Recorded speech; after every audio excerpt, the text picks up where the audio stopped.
அஸ்ஸலாமு அலைக்கும். இது செவ்வாய்க்கிழமை ஈவினிங். நான் டீ காஃபி குடிக்க மாட்டேன். ஸோ ஏதாச்சும் ஒன்று ப்ரிப்பேர் பண்ணி குடிச்சிட்டு இருப்பேன். ஏன்னா பசிக்கும்ல, அப்போ ஏதாச்சும் குடிக்கணும் சாப்பிட்ணும்ல. ஸோ அந்த வகையில் இன்றைக்கி பார்த்திங்கன்னா நான் உளுந்து கஞ்சி தாங்க ரெடி பண்ணியிருந்தேன். நல்லா பனங்கற்கண்டுலாம் போட்டு சூப்பராக பண்ணியிருந்தேன். ஹஸ்பண்டுக்குமே எடுத்து வச்சுட்டேன். இது வந்து பார்த்திங்கன்னா நம்ம மாதத்தில் ஒரு 2 வாட்டியாச்சும் கண்டிப்பாக குடிச்சிடணுங்க.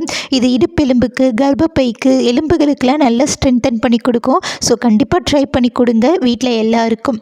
அடுத்து பார்த்திங்கன்னா நைட்டு டின்னருக்கு இட்லி ஊற்றி ஒரு குழம்பு தான் வைக்க போகிறேன். இந்த குழம்பு நான் எப்போல்லாம் ப்ரிப்பேர் பண்ணுவேன் அப்படின்னு பார்த்திங்கன்னா, நமக்கு டயர்டாக இருக்கும்ல அந்த நேரத்தில் டெய்லியும் இந்த சட்னி அந்த சட்னியெல்லாம் வச்சு வச்சு போர் அடிச்சிடுச்சு.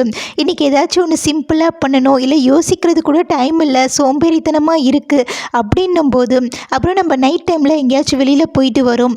அப்போது இட்லி தோசை தானே வைப்போம். அதுக்கு தொட்டுக்க கடகடன்னு அவசரமாக செய்யணுன்னா அப்போல்லாம் இது தாங்க ட்ரை பண்ணுவேன். நான் எப்போவுமே பார்த்திங்கன்னா சின்ன வெங்காயம் பூண்டு உரித்து ஃப்ரிட்ஜில் வச்சுருப்பேன்.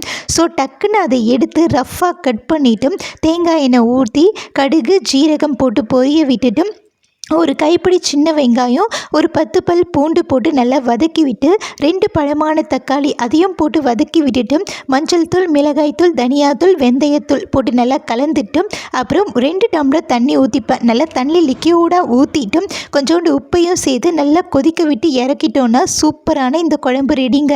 என்ன பேர் வைக்கிறதுன்னு தெரியல, பட் இட்லி தோசைக்கு செம்மையாக இருக்கும். அவசரமாக செஞ்சாலும் டேஸ்ட்டு வேறு லெவல்.